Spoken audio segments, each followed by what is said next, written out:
Hello friends, how are you? कैसे हो? ये सीमा हैदर और अंजू के मामले से रिलेटेड है। इससे पुरुषों ने क्या सीखा, उनको क्या सीखना चाहिए, और ये दोनों रिलेशनशिप जो टूटे हैं उसका क्या कारण हो सकता है।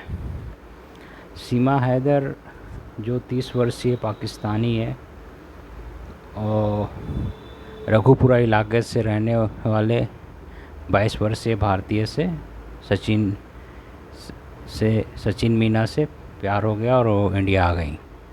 उन्होंने अपने हस्बैंड को छोड़ दिया। उसके पीछे रीज़न था कि वो काफ़ी बुरा व्यवहार करते थे और प्लस वो उनको इंडिया पसंद था। तो और दूसरा मामला हम बात करना चाहते हैं राजस्थान के भिवाड़ी ज़िले की महिला अंजू, जो पाकिस्तान के रहने वाले खैबर पख्तूनख्वा प्रांत तक की जिन्होंने यात्रा की, पाकिस्तान में रहने वाले व्यक्ति से शादी करने के लिए। उनकी शायद निकाह भी हो गई है, उन्होंने अपना नाम भी चेंज करा लिया है। तो ये सब क्यों हो रहा है? क्यों औरतें दूसरे दूसरे जो आदमी हैं उनके पास जा रही हैं? तो इसका पहला रीज़न सीमा हैदर के मामले में कहें कि उनके हस्बैंड का उनका अच्छा बिहेवियर नहीं था उनके हिसाब से। प्लस दूसरा मेन रीज़न जो है साइकोलॉजिस्ट के हिसाब से उनके हस्बैंड दूर रहते थे। तो डिस्टेंस एक बहुत बड़ा प्रॉब्लम होता है। कोई भी रिलेशनशिप अगर टूटता है तो डिस्टेंस बहुत बड़ा प्रॉब्लम होता है, जो सीमा हैदर के मामले में बहुत मतलब प्रोमिनेंट था, दिख रहा था कि हाँ डिस्टेंस ये इशू है। और अंजू के मामले में हम कह सकते हैं शायद उनकी फैमिली मतलब इसका तो कोई रीज़न आया नहीं कि क्या रीज़न था जिसके कारण अंजू पाकिस्तान चली गई। May be attraction, may be something else, may be उनका फैमिली लाइफ अच्छा नहीं था, जो भी हो। लेकिन ये दोनों मामले में जो दोनों हस्बैंड हैं उन लोगों के लिए बहुत मतलब दर्दनाक चीज़ है। मज़हब और बॉर्डर भूल जाइए, हिंदू मुस्लिम इंडिया पाकिस्तान भूल जाइए। मेन पर जो चोट लगा होगा, जो हार्ट अटैक हुआ होगा, वो एक हार्ट अटैक से जो पेन होती है ना, जो दिल टूटता है, अकॉर्डिंग टू साइंटिस्ट ये हार्ट अटैक के बराबर जैसा पेन होता है। तो इन दोनों हस्बैंड से पूछो कि उन्होंने कैसे फ़ील किया। काफ़ी ज़्यादा ही दर्दनाक चीज़ है उनके लिए। भले ही उनकी वाइफ ने जो भी वजह से उन्होंने डिसीजन लिया छोड़ने का वो अलग मैटर है, लेकिन उनके हस्बैंड के हिसाब से देखें तो ये काफ़ी दर्दनाक चीज़ है। तो अब हमें मैरिज के बारे में हम बात करते हैं। ये हैं प्रोफेसर पॉल डॉनल। उनके जो लंदन ऑफ इकोनॉमिक्स में प्रोफेसर हैं, उनके जो एक नया बुक आया है happy ever after escaping the माइथ of the perfect life. मतलब वो जो बोलते हैं ना शादी के बाद सब खुश रहते हैं, हर मूवी में दिखाते हैं लड़का लड़की प्यार करते हैं, उसके लिए कितना स्ट्रगल करते हैं और उसके बाद शादी कर लेते हैं, उसके बाद पूरा लाइफ खुश रहते हैं। लेकिन उनके अनुसार पॉल डॉलन जो लंदन ऑफ इकोनॉमिक्स के प्रोफेसर हैं, उनके जो नया बुक आया है happy ever after escaping the माइथ of the perfect life, मतलब ये जो परफेक्ट लाइफ है ना हैप्पी एवर आफ्टर शादी के बाद, वो अब एक क्या है, मतलब अब वो सच रहा नहीं, एक मिथिकल हो गया। मतलब एक जो होता है ना कि हाँ कहीं होता होगा ऐसा, कभी होता होगा, इस तरह की चीज़ बन गई है। तो उन्होंने अपने रिसर्च में जो बुक में लिखा है if you are a man you should probably get married. मतलब ये शादी आदमी लोगों के लिए ज़्यादा बेनिफिशियल है उनके अनुसार से। बिहेवियरल साइंटिस्ट हैं। If you are woman don't bother. तो उनके हिसाब से जो है उस बुक में आप उनके बुक देख सकते हो, मैं वो डिटेल्स में गया नहीं हूँ। तो मतलब उन्होंने वुमन के लिए बोला कि शादी उनके लिए उतना बेनिफिशियल नहीं होता है, हाँ आदमी के लिए बेनिफिशियल होता है। सही है। ये बुक शायद देखने लायक हो चीज़ होगी, कोशिश करते हैं हम लोग, देखते हैं। तो उनके अनुसार जो मेन जो रीज़न होता है ना, डिस्टेंस जो होता है, वो एक इशू है। मतलब आदमी जितना अकेलापन फील नहीं करता है अपनी बीवी को छोड़कर, औरत अपने हस्बैंड को छोड़कर अकेलापन फील करती है। तो उसके बाद अकेलापन फील करती है, तो अकेलेपन दूर करने के लिए फिर वही तलाश। तो अभी क्या है, जो शॉर्ट वीडियो टिकटॉक का टाइम है ना, उसके अनुसार आदमी के अंदर जो पेशेंस है कम हो गया है। वो ज़्यादा वेट करना नहीं चाहता है, तुरंत इमीडिएट रिजल्ट, अभी एकदम तुरंत इमीडिएट रिजल्ट चाहिए। उसमें सारा कुछ गड़बड़ हो रहा है। दूसरे जो साइंटिस्ट और दूसरे जो प्रोफेसर हैं हार्वर्ड के, डैनियल गिलबर्ट कहते हैं, शादी आपको खुश नहीं करती है, खुशहाल शादी आपको खुश करती है।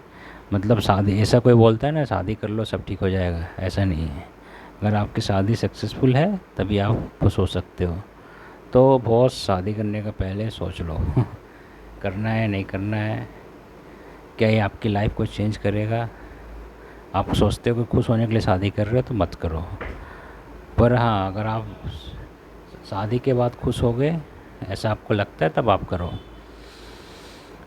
उनके अनुसार ये है कि ऐसे जो मजबूत रिश्ते बनाए रखने के लिए सहानुभूतिपूर्वक सुनना, मतलब एक दूसरे की बात सुनना, कृतज्ञता व्यक्त करना, मतलब जो भी एक दूसरे के लिए सेक्रीफाइस कर रहा है उसके लिए थैंक यू, सॉरी, जो भी कर रहा है। और तीसरा चीज़ है क्षमा करना, मतलब एक दूसरे का थोड़ा होता है ना डिमेरिट्स इग्नोर कर देना। तो ये मतलब ये चीज़ें बहुत ज़रूरी हैं ऑब्वियसली। इसके अलावा और हम बोल सकते हैं कि इंटीमेसी भी बहुत ज़रूरी है। At the end of the day लोग intimacy, I mean sex, love के लिए शादी करते हैं। तो वो भी एक बहुत बड़ा इम्पोर्टेंट पिलर है। ये उनके greatergoods.berkeley.edu में उनके बारे में, बुक्स के बारे में है, आप देख सकते हैं greatergoods.berkeley.edu। तो इसको हम थोड़ा इलेबोरेट करें तो क्या होता है कि लेडीज़ अपना मतलब क्या होता है कि वो उनका तारीफ़ करना कोई बंद कर दे, पुरुष उन पर ध्यान ना दे, इमोशनल कनेक्शन ना हो, फिज़िकल कनेक्शन ना हो, मे बी ये सब बहुत ज़रूरी चीज़ें हैं। तो क्या होती है फिर लेडीज होती है ना इधर उधर, फिर इस सर्च में जो emotional connection, mental connection and after that physical connection के लिए फिर इधर उधर देखते रहती हैं। तो ये एक बहुत बड़ा लर्निंग पॉइंट है जो भी आप लोग शादी कर चुके हैं या कर रहे हैं, कि आप अप्रिशिएट करो, बी फिट, और try to connect with your wife.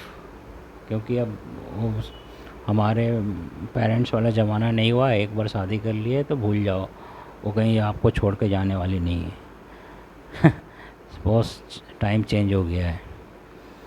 और सबसे बड़ा इफ़ेक्ट किस पे पड़ता है? बच्चों पर।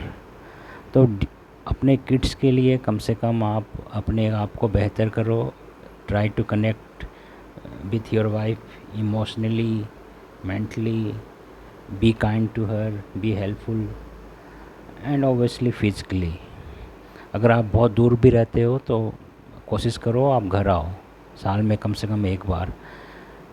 अर्ली साल में नहीं होता तो कम से कम 1-1.5 साल में आओ, लेकिन आओ ज़रूर।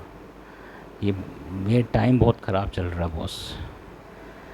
हर चीज़ इंटरनेट से कनेक्टेड है, एक एक सेकंड में सारे कुछ रिश्ते बदल रहे हैं, रिश्ते बन रहे हैं। तो आपको इन सब चीज़ों पे ध्यान देना होगा और आपको इस पे वर्क करना होगा।